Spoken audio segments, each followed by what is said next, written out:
नमस्कार, स्वागत है आप सभी का डीडी न्यूज पर। लेकर हाजिर हूं मैं खबरों का सिलसिला। मैं कृतिका। बुलेटिन की करेंगे शुरुआत और सबसे पहले एक नजर सुर्खियों पर। राजधानी दिल्ली में आज से 2 दिवसीय राष्ट्रीय सुरक्षा रणनीति सम्मेलन। गृह और सहकारिता मंत्री अमित शाह होंगे सम्मेलन में सम्मिलित।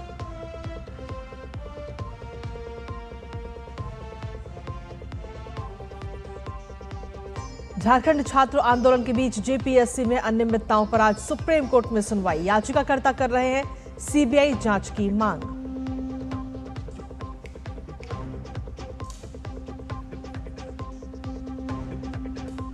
एक देश एक चुनाव के लिए गठित संयुक्त संसदीय समिति की बैठक आज संसद भवन एनेक्सी में होगा मंथन।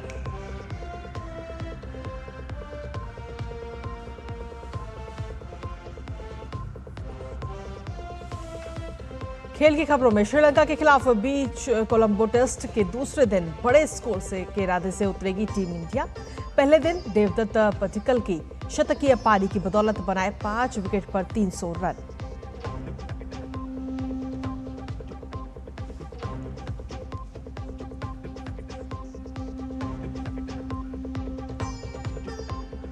और सावन का अंतिम सोमवार आज शिवालयों में सुबह से ही उमड़ी भक्तों की भीड़। हर हर महादेव और बम बम भोले के जयकारों की गूंज।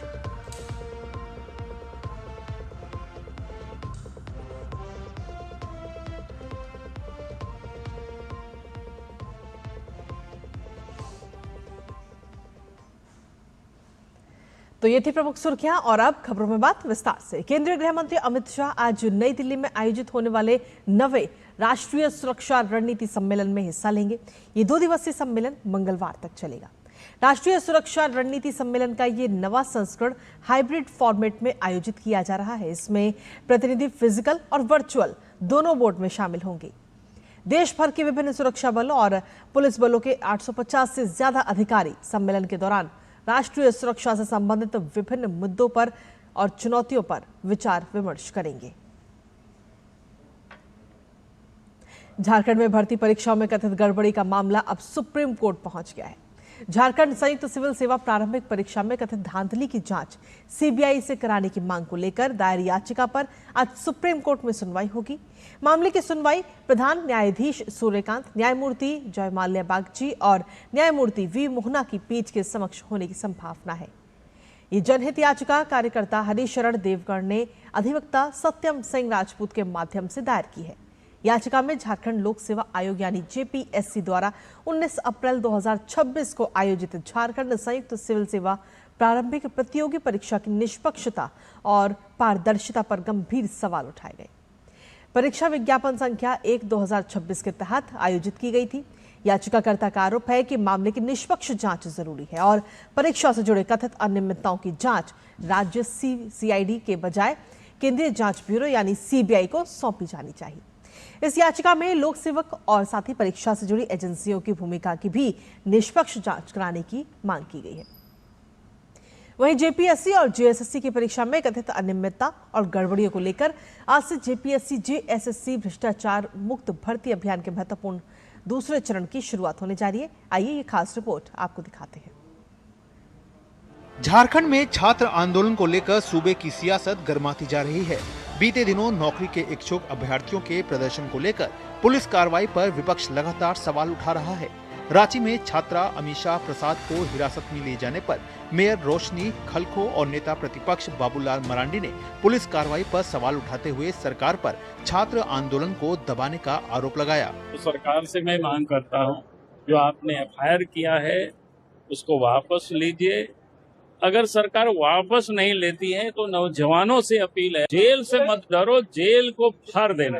ये पूरी तरह से षड्यंत्र है ये यहाँ की सरकार का कि कैसे छात्र आंदोलन को कमजोर किया जाए। हर बच्चे को चिन्हित कर करके उन लोगों के ऊपर में केस किया जा रहा है और उनके मनोबल को तोड़ा जा रहा है। झारखंड के गिरिडीह और हजारीबाग में पुलिस और प्रदर्शन कर रहे नौकरी के इच्छुक अभ्यर्थियों के बीच झड़प के सिलसिले में 28 नामजद और 900 से अधिक अज्ञात लोगों के खिलाफ 3 प्राथमिकियां दर्ज की गई हैं। ये कार्रवाई रांची के कोतवाली थाने में एक दिन पहले नामजद और 200 अज्ञात लोगों के खिलाफ सरकारी काम में बाधा डालने और पुलिस के साथ झड़प करने के आरोप में 3 प्राथमिकियां दर्ज किए जाने के बाद हुई हैं। झारखंड में भर्ती परीक्षाओं में कथित अनियमितताओं के विरोध में हजारों छात्र मुख्यमंत्री हेमंत सोरेन का पुतला जलाने के लिए शुक्रवार को गांधी मैदान में एकत्र हुए थे। इस दौरान प्रदर्शनकारियों और पुलिस के बीच झड़प भी हुई थी। इस बीच अभ्यर्थी न्याय मंच ने 24 अगस्त से पूरे राज्य में भर्ती व्यवस्था सुधार यात्रा निकालने का ऐलान किया है। यात्रा झारखंड के सभी 24 जिलों से होकर गुजरेगी। मंच ने चेतावनी दी है कि अगर सरकार ने 15 सितंबर को उच्च न्यायालय की सुनवाई में अपना पक्ष मजबूती से नहीं रखा तो मुख्यमंत्री आवास तक मार्च और अनिश्चितकालीन सड़क जाम किया जाएगा। वहीं सुप्रीम कोर्ट में 24 अगस्त को ही झारखंड सिविल सेवा परीक्षा में धांधली की सीबीआई जांच संबंधी याचिका पर भी सुनवाई होनी है। उधर राज्य के चर्चित जेपीएससी और जेएसएससी भर्ती परीक्षा विवाद में सीआईडी और एसआईटी की पड़ताल में कई चौंकाने वाले खुलासे हुए हैं। परीक्षाओं के विज्ञापन से लेकर अंतिम चयन और इंटरव्यू तक हर स्तर पर सेटिंग की एक समानांतर व्यवस्था सक्रिय थी। सेटिंग के इस खेल में पिछले 3 वर्षों में करोड़ों रुपए की उगाही हुई है, जिसकी समानांतर जांच ईडी ने भी शुरू की है। अब तक जितने भी साक्ष्य मिले हैं उसके आधार पर जांच एजेंसियों का मानना है कि परीक्षाओं का आयोजन करने वाली outsourcing agency TSR data processing private limited का पूर्व मार्केटिंग मैनेजर अभय कुमार तिवारी इस मेरिट स्कैम का सबसे अहम किरदार है। आरोपियों के बयानों से यह खुलासा हुआ है कि भर्ती प्रक्रिया के अलग अलग चरणों के लिए बाकायदा दरें तय थी। 11वीं से लेकर 14वीं जेपीएससी परीक्षाओं में अंतिम चयन और इंटरव्यू में नंबर बढ़ाने के नाम पर करोड़ों रुपए के वारे न्यारे किए गए। जेपीएससी की पूर्व उप परीक्षा नियंत्रक श्वेता गुप्ता से हुई पूछताछ ने इस मामले में ऊपरी दबाव की परतें खोल दी हैं। उनके बयानों के मुताबिक 11वीं, 13वीं और 14वीं जेपीएससी के विवादित परिणाम तत्कालीन अध्यक्ष एल खियांगते के सीधे निर्देश और दबाव में जारी किए गए थे। डेटा प्रोसेसिंग से जुड़े तकनीकी प्रोग्रामर मोहम्मद अबाद के बयानों से खुलासा हुआ है कि योजनाबद्ध तरीके से चिन्हित अभ्यर्थियों की ओएमआर शीट में उत्तर वाले गोलों को खाली छोड़ दिया जाता था। परीक्षा संपन्न होने के बाद जब आधिकारिक उत्तर कुंजी उपलब्ध हो जाती थी, तब स्कैनिंग और डिजिटल मूल्यांकन के दौरान उन खाली खानों में सही उत्तर भर दिए जाते थे। जांच में सामने आया है कि जेएसएससी सीजीएल परीक्षा में चुनिंदा अभ्यर्थियों से 12-12 लाख रुपए की भारी भरकम राशि वसूल कर उन्हें परीक्षा से ठीक पहले एक सुरक्षित स्थान पर एकत्र किया गया। वहां उन्हें लगभग 65 प्रश्नों के उत्तर रटवाए गए। जांच एजेंसियां अब इस मामले में अधिकारियों की संलिप्तता की जांच कर रही हैं। झारखंड में भर्ती परीक्षाओं का विवाद गहराता ही जा रहा है। छात्र व्यवस्था में सुधार और कथित अनियमितताओं पर कार्रवाई की मांग कर रहे हैं। वहीं विपक्ष लगातार सरकार को घेर रहा है और जांच एजेंसियां कथित भर्ती नेटवर्क की परतें खोलने में जुटी हैं। अब नजरें 24 अगस्त से शुरू होने वाली भर्ती व्यवस्था सुधार यात्रा और 15 सितंबर को हाई कोर्ट सुनवाई पर होगी, क्योंकि सवाल सिर्फ नौकरी का नहीं बल्कि उस पूरी भर्ती व्यवस्था की विश्वसनीयता का है जिस पर हजारों युवाओं का भविष्य टिका है। ब्यूरो इनपुट के साथ रांची से दिवाकर कुमार की रिपोर्ट, टीडी न्यूज। और वहीं एक राष्ट्र एक चुनाव को लेकर गठित संयुक्त संसदीय समिति की अहम बैठक आज संसद भवन एनेक्सी में होगी। बैठक की अध्यक्षता समिति के अध्यक्ष पीपी चौधरी करेंगे। बैठक में संविधान के 129वें संशोधन विधेयक 2024 और केंद्र शासित प्रदेश कानून संशोधन विधेयक 2024 से जुड़े मुद्दों पर विभिन्न पक्ष और विशेषज्ञों के विचार सुने जाएंगे। बैठक की शुरुआत सुबह 11 बजे पूर्व केंद्रीय मंत्री और राज्यसभा सांसद पीपी चिदम्बरम के साथ संवाद से होगी।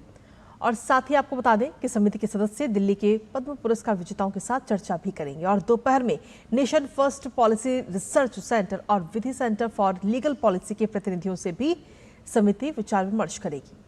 गौरतलब है कि समिति एक राष्ट्र एक चुनाव के प्रस्ताव के संवैधानिक और कानूनी पहलुओं पर विभिन्न राजनीतिक दलों और विशेषज्ञों से लगातार सुझाव ले रही है।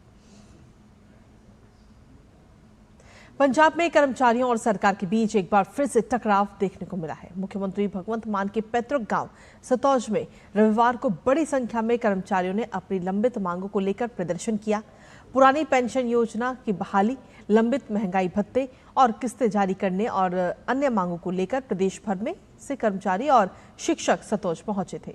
प्रदर्शनकारियों ने पुलिस बैरिकेडिंग तोड़कर गांव में प्रवेश करने की कोशिश की, जिसके बाद पुलिस ने उन्हें रोकने के लिए वाटर कैनन का भी इस्तेमाल किया। कर्मचारियों का आरोप है कि आम आदमी पार्टी की सरकार ने सत्ता में आने से पहले ओपीएस बहाली और कर्मचारियों से जुड़े कई मुद्दों को हल करने का वादा किया था, लेकिन अब तक इन मांगों पर कोई ठोस फैसला नहीं लिया गया है।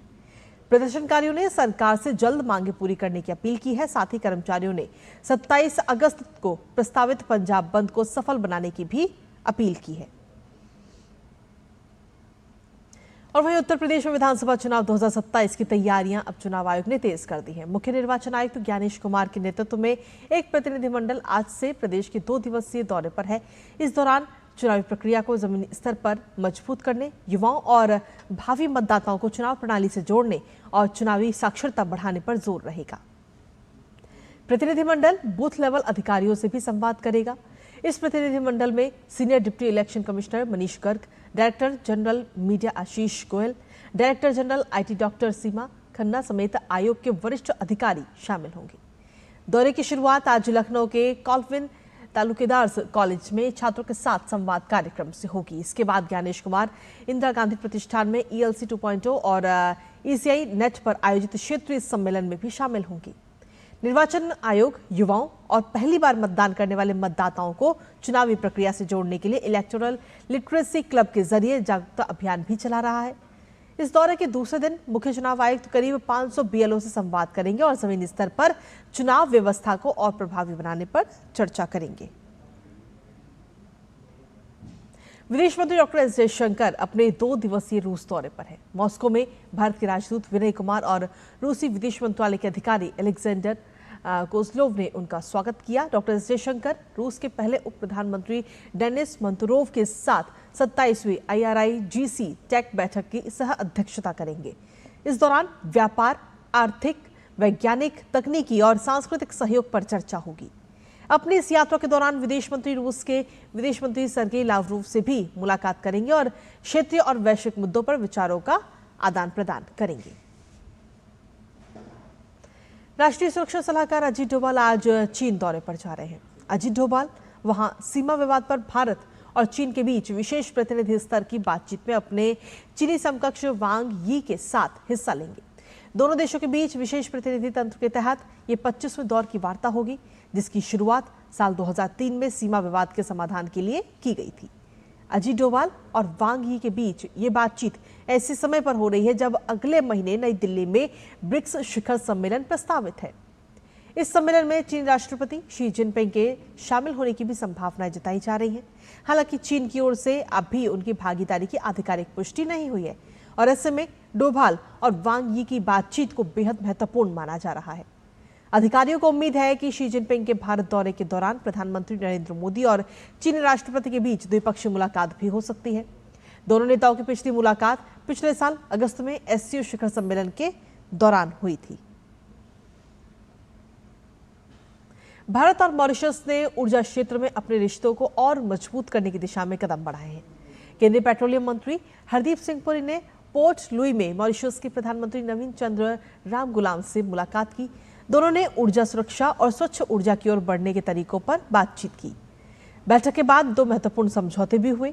इन समझौतों से मॉरिशस को पेट्रोल, डीजल, समुद्री गैस ऑयल और विमान ईंधन लंबे समय तक मिलता रहेगा। पर्यावरण, वन और जलवायु परिवर्तन मंत्री भूपेंद्र यादव मंगोलिया की यात्रा पर हैं। वो रविवार को मंगोलिया की राजधानी उलान बाजार पहुंचे।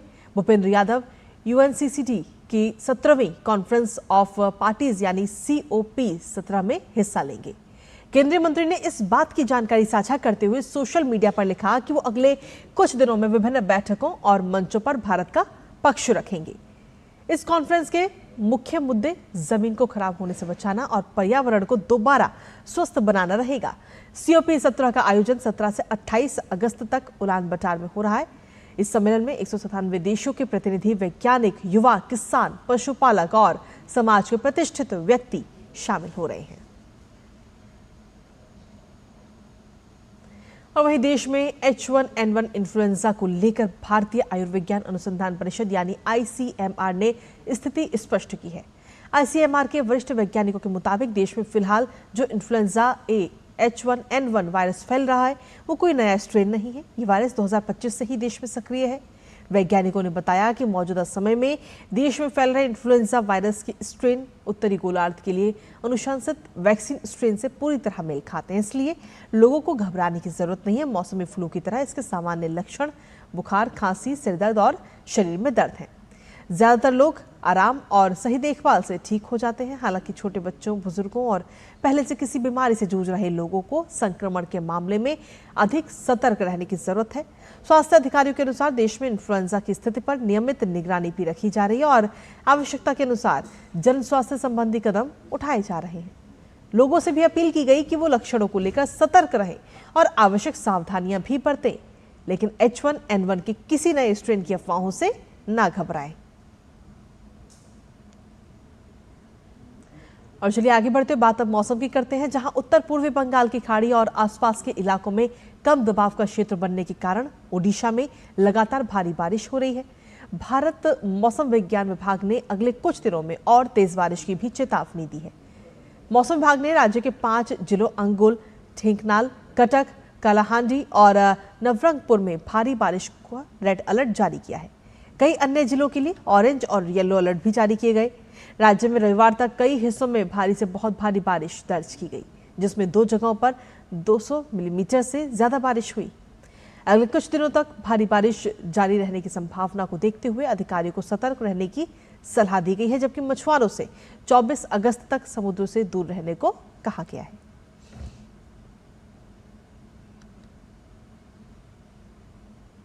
और डीडी न्यूज पर खबरों का सिलसिला लगातार जारी। वक्त एक छोटे से ब्रेक का, आप बने रहिए हमारे साथ।